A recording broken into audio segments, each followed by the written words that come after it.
ईद उल फित्र के मौके पर जम्मू कश्मीर के अंदर भी बैंकिंग का निज़ाम जो कुछ बरस पहले मुतारिफ़ कराया गया था कुछ नई चीज़ों के साथ, वो बहुत सारे लोगों को फ़ायदा पहुंचा रहा है। लाखों लोग मुस्तफ़ीद हो रहे हैं, बल्कि करोड़ों में अब पैसा निकलना शुरू हो गया है। और अदाद-ओ-शुमार से ये पता चला है कि इस बार भी ईद के मौके पर, अब अल्लाह करे कि ये ईद ईद बहुत अच्छी जाए तमाम लोगों के लिए, और हम उन लोगों का भी ख़्याल रख पाएँ जो मुस्तहिक हैं। खुशी के जो असल माना है उनको हम समझ पाएँ, उस कैफ़ियत को समझ पाएँ जो जज़्बात और एहसासात हैं।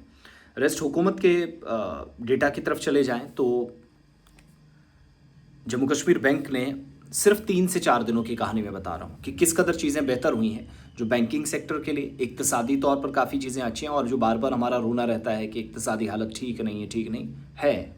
बिल्कुल भी मैं इस बात को दरकिनार नहीं करूँगा कि बहुत बड़ा तबका है जो जम्मू कश्मीर के अंदर आज भी माली तौर पर कमज़ोर है, इक़्तिसादी बदहाली का शिकार है। लेकिन ऐसे भी बहुत बड़ा तबका है जो जम्मू कश्मीर यूनियन टेरिटरी के अंदर बैंकिंग से जुड़ी हुई सरगर्मियों का हिस्सा बन के जो बताता है कि right now we are in proper या मजबूत फाइनेंशियल टर्म्स हैं। जे&के बैंक के साथ अच्छा चल रहा है। ईद के मौके पर 8,393 करोड़ निकाले गए, वो भी नॉन ब्रांच ट्रांजैक्शन जिसको आप कहते हैं। बैंक के वेबसाइट पर डेटा है, मैं कोई अपनी कहानी नहीं सुना रहा हूँ। ऑनलाइन जो पैसे का लेन देन हुआ, यूपीआई का इस्तेमाल हुआ, 1.7 करोड़ ट्रांजैक्शंस उससे भी रिकॉर्ड किए गए। 15 लाख ट्रांजैक्शंस पर एटीएम से पैसा निकाला गया, यानी जो एटीएम की अहमियत थी जिसको कम करने की कोशिश हो रही थी कि सब कुछ यूपीआई से चल रहा है, उसको भी दरकिनार किया गया। डिजिटल लेन देन की जो राह हमवार है वो भी हुई है। हज़ारों लोगों ने कैशलेस पेमेंट्स का इंतखाब किया है, चुना है।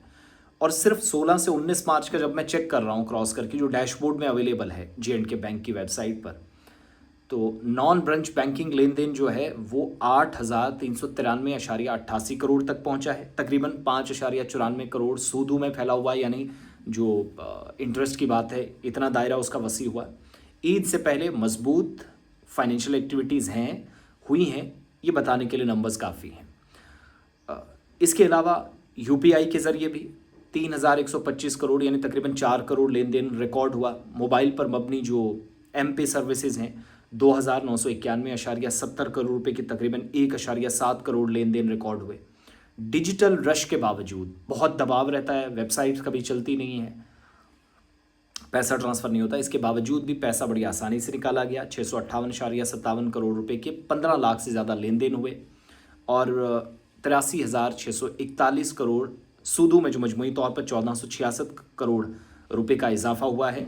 न्यू किस्म की या जदीद किस्म की जो डिजिटल प्लेटफॉर्म्स है, इनका इख्तियार, इनका इस्तेमाल ज़्यादा हुआ है। 65,952 ट्रांजेक्शन्स की सहूलत फराहम करते हुए जो खिदमात हैं अलग अलग इलाकों में दी गई। सबसे बड़ा फ़र्क क्या है? जो पहले हम अक्सर देखते थे कि शहर के आसपास या कस्बों में जहाँ नेटवर्किंग की सहूलियात या मवासलाती निज़ाम अच्छा होता था, people were use to do the same kind of process कि आप पैसा एटीएम पर अगर नहीं जा सकते, तो जब से ये ऑनलाइन ट्रांजेक्शन्स हो रही थी तो वो गाँव को छोड़कर शहरों और देहात के आसपास, कस्बों के आसपास होती थी। लेकिन गाँव भी हैं, 50-50 है। दैट मीन्स इम्प्रूवमेंट है। और जम्मू कश्मीर में ये जो बाख्तियार अदारा है, करोड़ों या अरबों रुपए लोगों का है, इस पर ट्रस्ट बिल्ड करने वाली जो कहानी है वो बहुत हद तक यहाँ से सही साबित होती है।